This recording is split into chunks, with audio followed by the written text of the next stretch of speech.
네, 2019년 2월 7일 목요일 장마감 방송하도록 하겠습니다. 자, 설 연휴를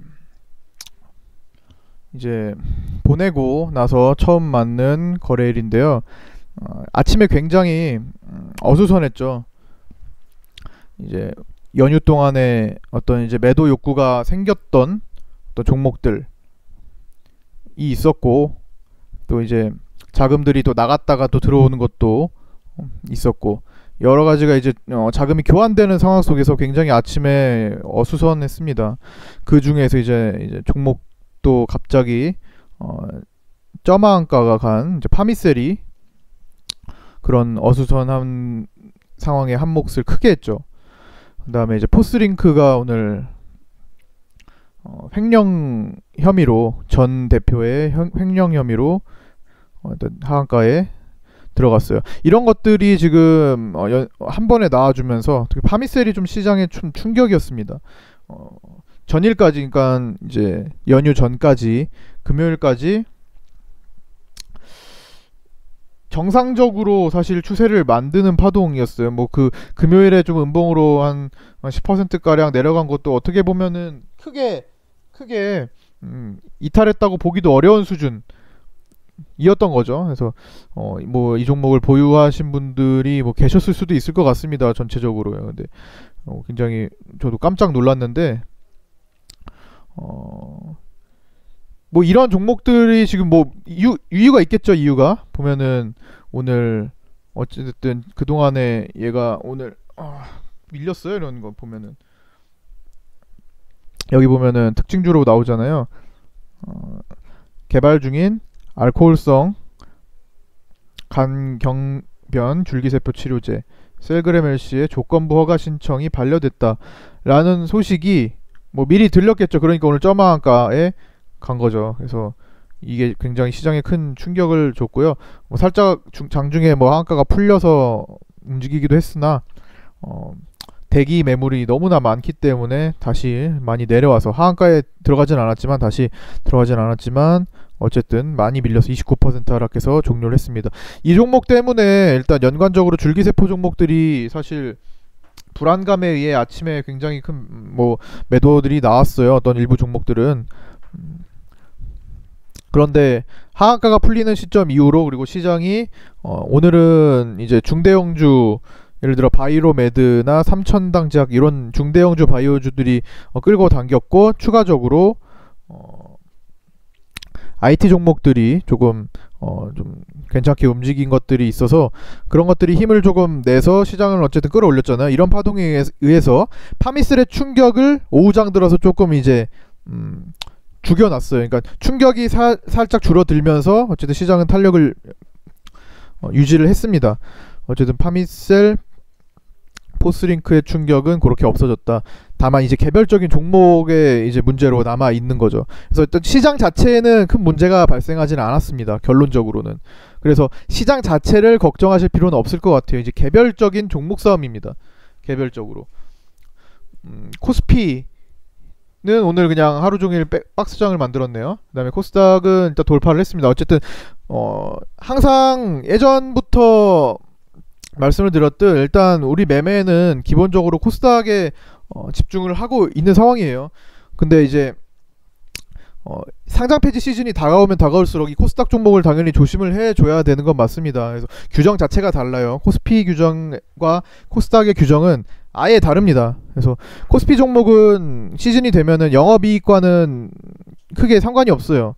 영업 손실이 나더라도 관리 종목이 지정되거나 뭐 상장 폐지로 가는 경우는 사실 규정이 없습니다. 코스피 종목들은요.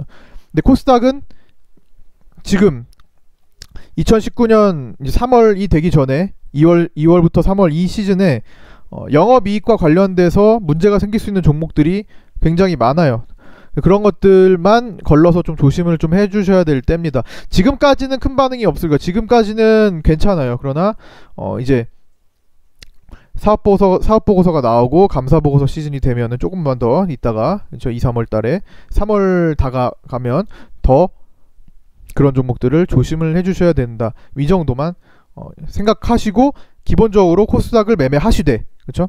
코스닥 쪽에서 매매를 하시되 영업적자를 신경을 써야 된다. 코스피를 하실 거면 영업적자를 크게 고려를 하지 않으셔도 무방하나, 코스닥을 하실 때는 영업적자, 연속적인 영업적자 3년 연속 4년 연속 영업적자 종목 조심을 하시고 나서 그거와 별도로 괜찮은 종목들을 집중해서 매수를 하시는 게 유효할 것 같습니다. 어쨌든 중대형주가 먼저 시장을 끌고 나오면 항상 그 다음 중소형주로 내려온다는 관점은 항상 똑같아요.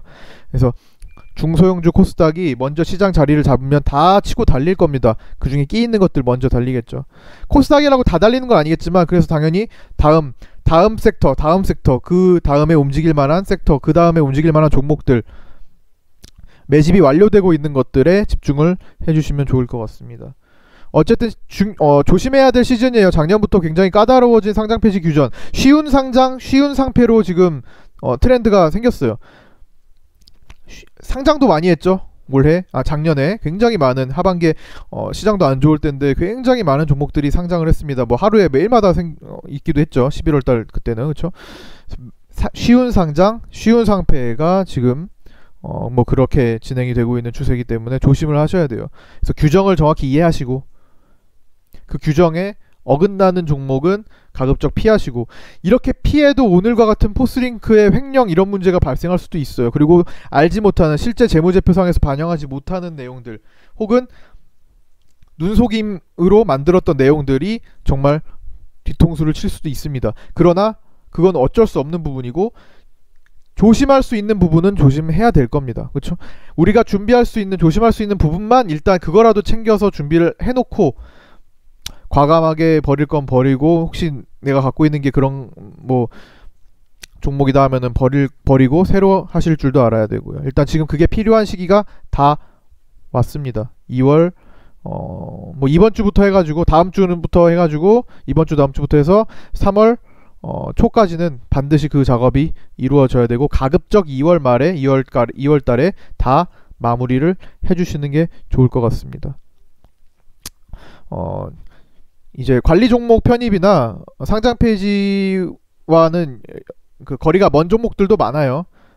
적자가 나고 있더라도 그런 종목들에 대한 뭐 교육도 기회가 되면은 계속 말씀드리도록 하겠습니다. 자, 오늘 수급은 코스닥에서 2,100억대의 개인 매도가 나왔어요. 굉장히 코스피랑 오늘 정반대의 모습이 나왔는데, 코스피는 일단 700억 개인 매수가 같이, 원래 코스피가 그동안에 개인 매도가 굉장히 많았잖아요. 그래서 오늘 다시 조금 코스피 쪽으로 좀 개인들이 좀 샀고, 코스닥은 개인 매수가 오히려 코스피에 비해서 많았는데 오늘 좀 많이 매도를 했습니다. 그래서 분위기 자체는 코스닥에서 형성이 먼저 될 거예요. 그래서 코스닥 쪽이 계속, 코스닥 바이오, 치매 쪽, 그 다음으로 갈 수 있는, 그 다음에 IT도 예전에 한 달 전쯤에부터 말씀을 드렸었죠. IT 쪽 박살이 났다고 계속 언론에서 얘기를 했죠. 뭐 수출 관련해서도, 그리고 반도체 호황이 끝난 것도 그렇고 계속 안 좋은 뉴스들을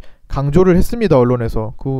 이미 다 내려온 상황에서 그렇게 강조해봐야 뭐가 좋은지 모르겠어요. 그래서 누구를 위한 언론인지 모르겠습니다. 그래서 그런 기사들 조심하시고, 오히려 반대로 역으로 생각을 할 수 있는 그런 투자 마인드도 좀 필요할 때인 것 같습니다. 오늘 오히려 그래서 반도체들이 바닥에서 조금 치고 달린 게 있죠. 예를 들어서 오늘 뭐가 있나, 뭐 덕산 네오룩스 같은 거 찾아보면 굉장히 오늘 반도체가 은근히 바닥에서 많이 올라왔다는 거, 인터플렉스 같은 거, 그렇죠? 그런 것들 찾아볼 수 있을 겁니다. 그래서 반도체 바닥에서 재매집이 일어나는 것, 한참 내려가서 재매집이 일어나는 종목들 관심을 가져볼 만하고요. 그 다음에 2차 북미 회담은 이제 결정이 됐어요. 그래서 그런 것들 27일, 28일 그때죠. 그래서 그때까지는 또다시 내용에 대한 기대감, 이제 일정에 대한 기대감이 아니라 내용에 대한 기대감, 그때 무슨 좋은 내용이 더 추가적인 내용이 있을까, 거기에 대한 기대감으로 모멘텀은 살아서 움직일 겁니다. 그 다음 플러스 정책주의, 치매 쪽으로도 계속 관심을 가져볼 거고요. 그래서 요 정도 보시고 좀 골고루 매매를 하되 압축에 대한 것도 생각을 좀 하실 필요가 있을 것 같아요. 종목수를 2월달 이 상패 시즌 맞이해서, 많게는 절반, 뭐 적게는 지금의 3분의 2 수준 정도의 종목 숫자로 좀 줄여서 조금 압축 매매를 할 필요가 또 있어 보입니다. 어차피 시장이 한 단계 올라와서 안정화되면서 또 매매할 거리가 많아지는 시장이기 때문에 또 그때는 확률이 자체가 올라가잖아요. 매매 확률이 올라간단 말이에요. 그러면 원래 비중을 높이는 데는 확률이 높아져야 된다는 전제가 필요합니다. 비중을 낮게 할 때는 시장에서 전체적으로 매매해서 수익을 볼 확률이 평균적으로 좀 더 떨어지는 시장에서는 당연히 비중을 낮춰야 될 때고, 그 다음에 지금처럼 안정화돼서 올라올 때는 비중을 높이는 종목들도 한두 개 추가를 고의적으로 높일 수 있는 것들을 좀 집중적으로 좀 해볼 수 있는 것들을 편입을 할 수 있는 시기라고 또 생각이 듭니다. 이런 것도 같이 체크해서 항상 매매 사인 이런 것들 드리도록 하겠습니다. 문자나. 자, 오늘은 요 정도로 마치도록 하겠습니다. 자, 수고하셨고요. 오랜 기간 휴일을 보내시다가 연휴를 보내시다가 또 장 대응하시느라 적응이 안 되셨을 수도 있는데, 오늘 내일 하면 또 주말이니까요. 내일까지 일단 또 체크를 하시고 또 쉬시고 다음 주부터 또 달릴 수 있도록 그렇게 만들어 드리겠습니다. 자, 수고하셨고요. 내일 뵙도록 하겠습니다.